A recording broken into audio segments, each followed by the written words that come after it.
हुड्डा सरकार के 10 साल, कांग्रेस पार्टी की सरकार के 10 साल का कार्यकाल है। एक तरफ चौटाला राज के 6 साल का कार्यकाल है और एक तरफ बीजेपी के अभी 7.5 साल का खट्टर सरकार। तो ये 3 जो सरकारें हैं और यही 3 आपके मान्य दल, उनके हमारे प्रत्याशी आज मैदान में हैं। लोग तराजू पे तोल के फैसला करें। हमें विश्वास है कि एक लोगों का समर्थन कांग्रेस पार्टी को मिलेगा, क्योंकि 10 साल का जो हमारा कार्यकाल रहा है, आज दो लोग याद करते हैं 2014 में जब बीजेपी की सरकार बनी, उस समय हरियाणा विकास के मामले में देश में सबसे आगे के राज्यों में हरियाणा गिनती होती थी। प्रति व्यक्ति आय में, प्रति व्यक्ति निवेश में, विकास दर में, खिलाड़ियों के मान सम्मान में, किसान को भाव में, गरीब आदमी की कल्याणकारी योजनाओं में हरियाणा देश में नंबर 1। आज वही हरियाणा बेरोजगारी में नंबर 1 पहुँच गया, किसान उत्पीड़न में नंबर 1 पहुँच गया, गरीब आदमी की सारी योजनाएं बंद हो गई हरियाणा के अंदर। हमारे समय 100 गज के प्लॉट की योजना थी, मकान की योजना थी, दाल रोटी की योजना थी, मुख्यमंत्री मुफ्त इलाज योजना थी। सारी योजनाएं सरकार ने बंद करने का काम किया है। मकान इंदिरा गांधी प्रियदर्शनी आवास योजना थी। तो ये सारी गरीब आदमी की योजनाएं बंद। किसान आज सड़क पे है। इतना लंबा आंदोलन जिसको सरकार ने, जिसका इतनी का तिरस्कार अगर किसी ने किया तो इस सरकार ने किया, किसान का देश के इतिहास में। तो ऐसे में भाजपा जजपा गठबंधन को लोग हराएंगे, हमें विश्वास है। दूसरे उम्मीदवार यहाँ अभय सिंह जी हैं। अभय सिंह जी को आत्ममंथन करना चाहिए। क्या कारण है? 2014 में लोगों ने 18-19 विधायक दिए थे।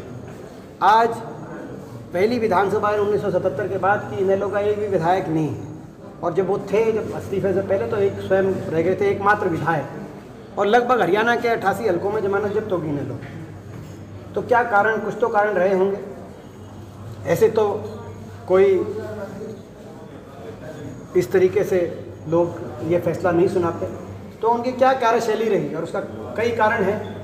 उनकी खुद की कार्यशैली का कारण हो सकता है, लेकिन सबसे बड़ा कारण ये है कि जिस तरीके से उन्होंने खुल के बीजेपी का साथ दिया, मुख्य विपक्षी दल के रूप में उनको 2014 में अवसर मिला था। लेकिन सरकार में तो कोई सरकार के खिलाफ कोई सरकार तो फेल होती देखी, लेकिन मुख्य विपक्षी दल फेल होता हमने पहली बार देखा। तो कारण ये रहा कि चाहे वो 2014 के चुनाव, लोकसभा चुनाव के बाद बीजेपी को समर्थन देने की बात हो केंद्र में, चाहे राष्ट्रपति चुनाव में समर्थन देने की बात हो बीजेपी को, चाहे उपराष्ट्रपति चुनाव में समर्थन देने की बात हो, या 2019 में जब नतीजे आ रहे थे तब ये कहने की बात हो कि वो हुड्डा साहब के नेतृत्व में कांग्रेस पार्टी को साथ नहीं देंगे। ये उनकी एक कार्यशैली रही कि वो बीजेपी के मुख्य विपक्षी पार्टी की बजाय हुड्डा साहब के विपक्ष में, और आज भी उसी कार्यशैली पे वो ज़्यादा दिखाई दे रहे हैं। इसीलिए लोगों ने, ये एक प्रमुख कारण रहा कि लोगों ने आज में रिजेक्ट किया।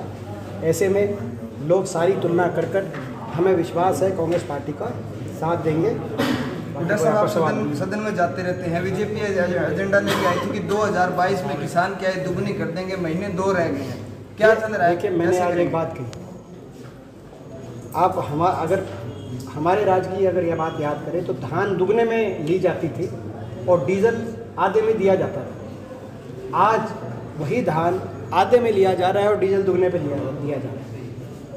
आमदनी दुगनी तो तब होगी जब भाव दुगने होंगे, तभी आमदनी दुगनी होगी। कोई किसान अगर इस बात को समझे।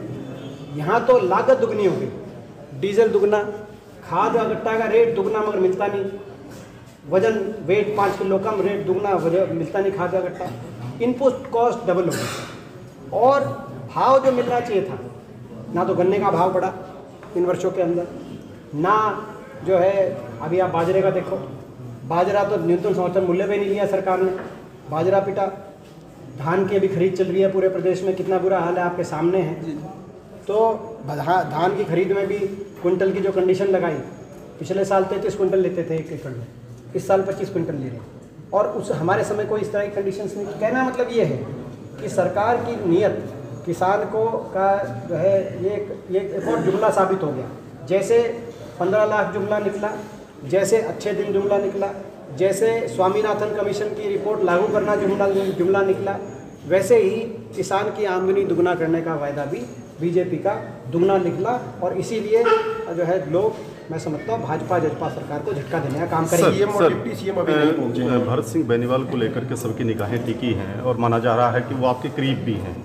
ऐसे समय में उनका इलाज होना क्या वो वास्तव में ही इसमें ज़रूरी था, या फिर कहीं ना कहीं वो बचाव में अपने उनका एक दायरा बना करके रखते हैं?